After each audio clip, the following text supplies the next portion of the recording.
Hi friends, இன்றைக்கி பொன்னாங்கண்ணி கீரை பொரியலை எப்படி செய்யலான்னு சொல்லி வாங்க பார்க்கலாம். இந்த கீரையை நல்லா க்ளீன் பண்ணிக்கோங்க. க்ளீன் பண்ணிவிட்டு 2-3 டைம் நல்லா அலசிட்டு பொடி பொடியாக நறுக்கிக்கோங்க.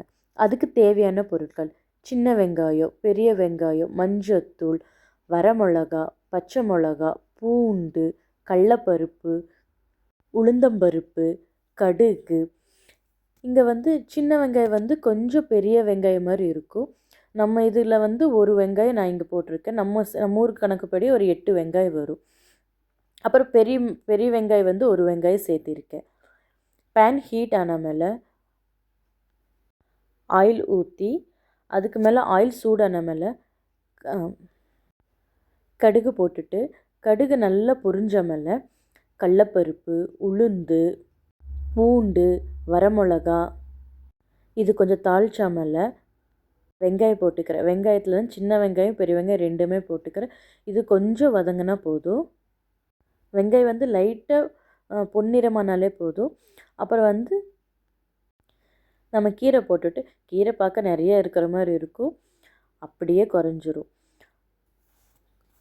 இது நல்லா வதங்கினமில்ல நம்மளுக்கு கொஞ்சம் லைட்டாக வதங்கினா போதும். அப்புறம் உங்களுக்கு காரத்துக்கு தேவை எவ்வளோ பச்சை மிளகா தேவைன்னா போட்டுக்கோங்க. எனக்கு 3 தேவைப்படுது, அதனால நான் 3 போட்டுக்கிறேன்.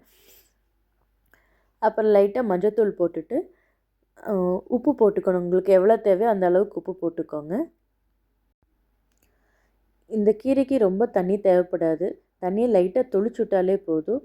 தொளிச்சு விட்டு 2-3 டைம் வதக்குனிங்கன்னா இதாயிரும். ஒரு 2 நிமிஷத்துக்கு பேனை மூடி வைங்க, போதும். திருப்பி ஒரு 2 நிமிஷம் கழித்து லைட்டாக வதக்குங்க. ஏன்னா இந்த கீரை சீக்கிரம் வெந்துடும்.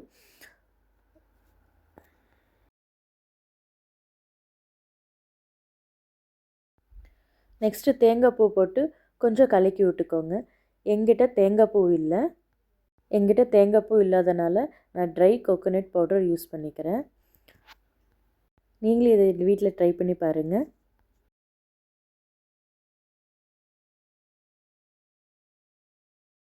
இந்த வீடியோ உங்களுக்கு பிடிச்சிருந்தா லைக் பண்ணுங்கள், ஷேர் பண்ணுங்கள், சப்ஸ்கிரைப் பண்ணுங்கள். தேங்க்யூ.